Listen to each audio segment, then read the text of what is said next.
इमरान खान इस वक्त मुल्क के साथ, मुल्क की इदारों के साथ वो कर रहा है जो मुल्क दुश्मन चाहते हैं, जो पाकिस्तान के सख्त तरीन दुश्मन है दुनिया में, उनके मंसूबों पर इमरान खान अमल पैरा है।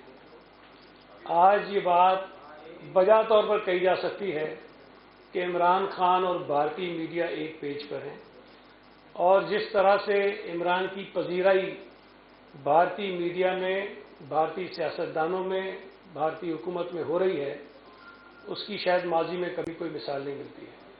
उसकी वजह यह है कि इमरान खान पाकिस्तान के इदारों को मुतनाज़ा बना रहा है।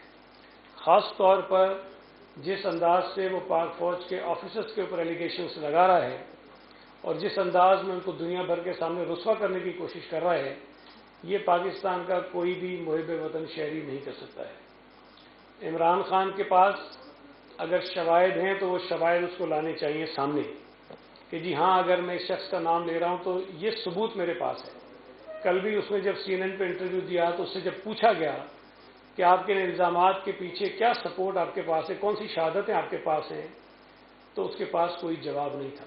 वो मुख्तलिफ हीले बहाने करता रहा, इधर उधर भागने की कोशिश करता रहा कि जी उसका पस मंज़र ये, तो बैकग्राउंड ये है, और देखें सारी चीज़ें क्या हुई है। तो जब आपके पास किसी चीज़ की ठोस शहादत नहीं है तो इतने संगीन इल्ज़ामात वज़ीर आज़म के ऊपर, वज़ीर दाखिला के ऊपर और एक सीनियर फौजी ऑफिसर के ऊपर लगाना जो है वो किसी भी तौर पर काबिल कबूल नहीं है। इमरान खान ने जिस अंदाज में, वो आपको याद है ना भाई, इनकी वो जो ऑडियो आई थी जिसमें उसने कहा कि जी साइफर से हमने खेलना है, और वो साइफर से खेला, साइफर की आड़ लेकर वो मुल्क से खेला। और आज मुझे ये लग रहा है कि वजीराबाद में जो वाक़या हुआ, जिसकी सब ने मजम्मत की, बिलावल भुट्टो जरदारी हो, वजीर आज़म हो, वजीर दाखिला हो, हर उस शख्स ने जो इमरान खान के ऊपर सख्त तरीन तनकीद, उस वाक़े की मजम्मत की और तहकीकात का मुतालबा किया। लेकिन इमरान खान वो वाहिद आदमी है जो इस वाक़े को बुनियाद बनाकर एक मरतबा फिर खेलना चाहता है, पाकिस्तान के इदारों से खेलना चाहता है, पाकिस्तान से खेलना चाहता है। ये बात सब कानून के मुताबिक कार्रवाई हो सके। ये जब 2 दिन पहले इमरान खान ने इंकशाफ किया कि उसकी टांगों में 4 गोलियां लगी हैं, मेरा तो सर चकरा गया कि 4 गोलियां जिसको लगी हों वजीराबाद में, और वो आदमी किसी हॉस्पिटल में नहीं गया, सीधा शौकत खाना 125 किलोमीटर दूर। मतलब मुझे तो समझ नहीं आती, अगर आपके सामने कोई ऐसी मिसाल हो कि कोई शख्स पत्थर लगने से जख्मी हो गया हो, उसने कहा नहीं मैंने जो है ना कराची में नहीं इलाज कराना, मैंने तो नवाब शाह का हॉस्पिटल में जाकर इलाज कराना है, और मैं तो नहीं जाऊँगा किसी करीबी हॉस्पिटल में, और उधर चला गया। जो एक इमीडिएट रिस्पॉन्स आता है किसी भी शख्स का या उसके साथ जो लोग होते हैं उनका, कि अगर कोई जख्मी हो गया है, मामूली सा भी जख्मी हो गया है, तो करीब तरीन अगर हॉस्पिटल नहीं है तो उसको डिस्पेंसरी ले जाते हैं, किसी ऐसी जगह ले जाते हैं जहाँ पे कोई डॉक्टर हो जो मरहम पट्टी करे, जो उसका ब्लीडिंग बंद करे, उसका मजीद इलाज हो सके। ये अजीब एक मखलूक हमने देखी है। 4 गोलियां टांगों में लग गई और साहब जो है वो 700 किलोमीटर दूर जो है कोई हॉस्पिटल में चले गए, कैंसर के हॉस्पिटल में टांगों का इलाज कराने के लिए। अब ये खुद जो हरकतें की हैं उससे शकूक जन्म ले रहे हैं कि क्या वाकई कोई गोली लगी है कि नहीं लगी है। अब मुझे तो सच्ची बात है, राना सनाउल्लाह को इस बात पर ज़्यादा यकीन हो रहा है, इस बात की तहकीकात होनी चाहिए कि जो आदमी ये कह रहा है कि 4 गोलियां लगी हैं, तो क्या वाकई 4 गोलियां उसकी टांगों में हैं भी कि नहीं है। ये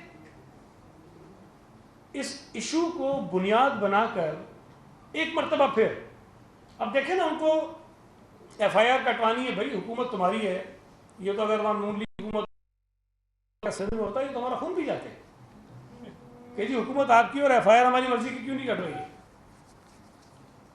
चीफ मिनिस्टर तुम्हारा, होम का जो एडवाइजर है वो तुम्हारा, IG तुम्हारी मर्जी का, सारे बंदे तुमने लगाए हुए हैं, और गिला ये कर रहे हैं कि FIR नहीं कट रही।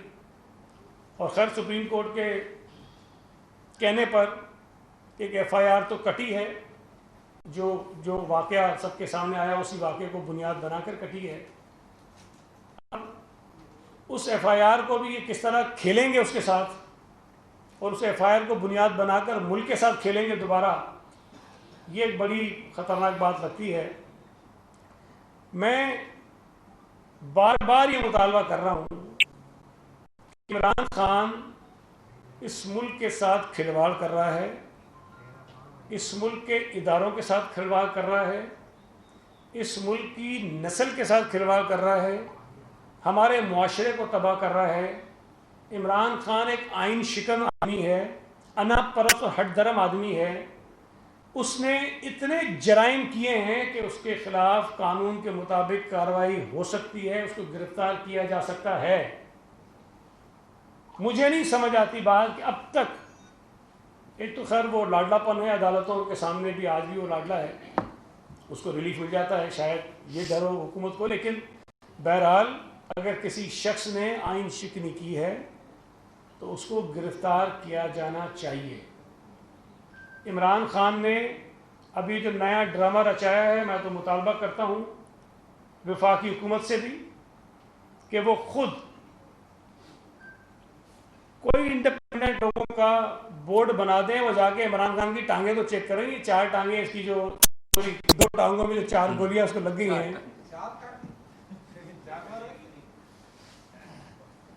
4 गोलियां जो उसको लगी हैं 2 टांगों में, उसकी जाके जायजा लें, उसको देखें जाकर कि ये कौन सा सुपरमैन है भाई कि जिसको 4 गोलियां लगी रहता और जाके 125 किलोमीटर सफ़र भी कर लेता है, कैंसर का हॉस्पिटल में जाके इलाज भी करा लेता है, 2 दिन के बाद डिस्चार्ज भी हो जाता है, एक दिन प्लास्टर होता है, दूसरे दिन प्लास्टर उतर भी जाता है। उस पुरानी कहानियां दोहराई, वो टांगे हिला भी रहा है, टांगों में 2 गोलियां लगी हुई और टांगे ऐसी मजे से हिला रहे हैं जैसे कोई रिलैक्स होकर बंदा बैठा हुआ होता है। ये ड्रामेबाजियां जो हैं वो ख़त्म होनी चाहिए। एक शख्स की हट धर्मी अनापरसी की भींट इस मुल्क को, उसके इदारों को नहीं चढ़ाना चाहिए। ये आदमी जो करप्शन के खिलाफ बात करता है, सबसे बड़ा चोर खुद है और ये चीज़ें साबित हुई हैं। मुझे ये बताइए कि इस मुल्क का कौन सा सियासतदान है जिसके खिलाफ इलेक्शन कमीशन ने इस किस्म का फैसला दिया हो कि वो प्रैक्टिसेस में इन्वॉल्व है।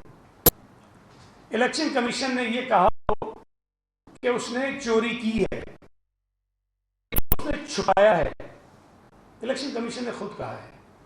फिर तोशा खाने पे जो डाका इसने मारा, वो खुद मानता है कि हाँ मेरी गड़ी मेरी मर्जी। वो तेरे बाप इकरामुल्लाह नियाज़ी की गड़ी थी। गड़ी किसी दोस्त मुल्क के सरबराह ने पाकिस्तान के बदकिस्मती से एक नाला 3rd क्लास वजीर आजम को तोहफे में दे दी और वो घड़ी फिर बिकने चली गई और फिर पाकिस्तान की इज्जत बेचने की कोशिश की। उसने घड़ी नहीं बेचने की कोशिश की। वो डाका मानता है कि मैंने मारा है। गोगी ने जो